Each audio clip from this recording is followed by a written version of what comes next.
This is the sea, then, this great abeyance. How the sun's poultice draws on my inflammation.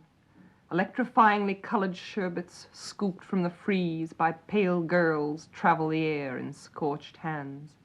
Why is it so quiet? What are they hiding? I have 2 legs and I move smilingly. A sandy damper kills the vibrations. It stretches for miles, the shrunk voices waving and crutchless, half their old size. The lines of the eye, scalded by these bald surfaces, boomerang like anchored elastics, hurting the owner. Is it any wonder he puts on dark glasses? Is it any wonder he affects a black cassock? Here he comes now, among the mackerel gatherers, who wall up their backs against him. They are handling the black and green lozenges like the parts of a body. The sea that crystallized these creeps away, many snaked, with a long hiss of distress. This black boot has no mercy for anybody. Why should it? It is the hearse of a dead foot, the high, dead, toeless foot of this priest who plumbs the well of his book, the bent print bulging before him like scenery. Obscene bikinis hide in the dunes, breasts and hips a confectioner's sugar of little crystals titillating the light, while a green pool opens its eye, sick with what it has swallowed, limbs, images, shrieks. Behind the concrete bunkers 2 lovers unstick themselves. Oh, white sea crockery! What cupped sighs, what salt in the throat! And the onlooker trembling, drawn like a long material, through a still virulence and a weed hairy as privates. On the balconies of the hotel, things are glittering. Things, things. Tubular steel wheelchairs, aluminum crutches. Such salt sweetness. Why should I walk beyond the breakwater, spotty with barnacles? I am not a nurse, white and attendant. I am not a smile. These children are after something with hooks and cries, and my heart too small to bandage their terrible faults. This is the side of a man, his red ribs, the nerves bursting like trees, and this is the surgeon, one mirrory eye. Oh, the facets of knowledge, the pieces, the parts, the drip of salubrious fluids.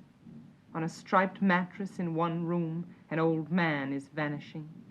There is no help in his weeping wife. Where are the eye stones, yellow and valuable, and the tongue, sapphire of ash? A wedding cake face in a paper frill. How superior he is now. It is like possessing a saint. The nurses in their wing caps are no longer so beautiful. They are browning like touched gardenias. The bed is rolled from the wall. This is what it is to be complete. It is horrible. Is he wearing pajamas or an evening suit under the glued sheet from which his powdery beak rises so whitely, unbuffeted? They propped his jaw with a book until it stiffened and folded his hands that were shaking. Goodbye, goodbye. Now the washed sheets fly in the sun. The pillowcases are sweetening. It is a blessing, it is a blessing, the long coffin of soap-colored oak, the curious bearers and the raw date engraving itself in silver with marvelous calm. The gray sky lowers.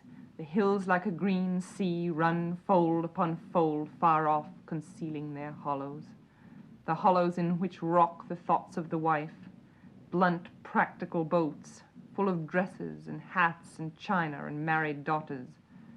In the parlor of the stone house, one curtain is flickering from the open window, flickering and pouring, a pitiful candle.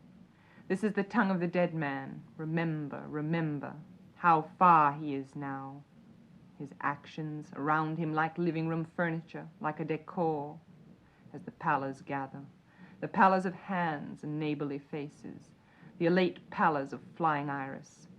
They are flying off into nothing. Remember us. The empty benches of memory look over stones, marble facades with blue veins and jelly glassfuls of daffodils. It is so beautiful up here. It is a stopping place.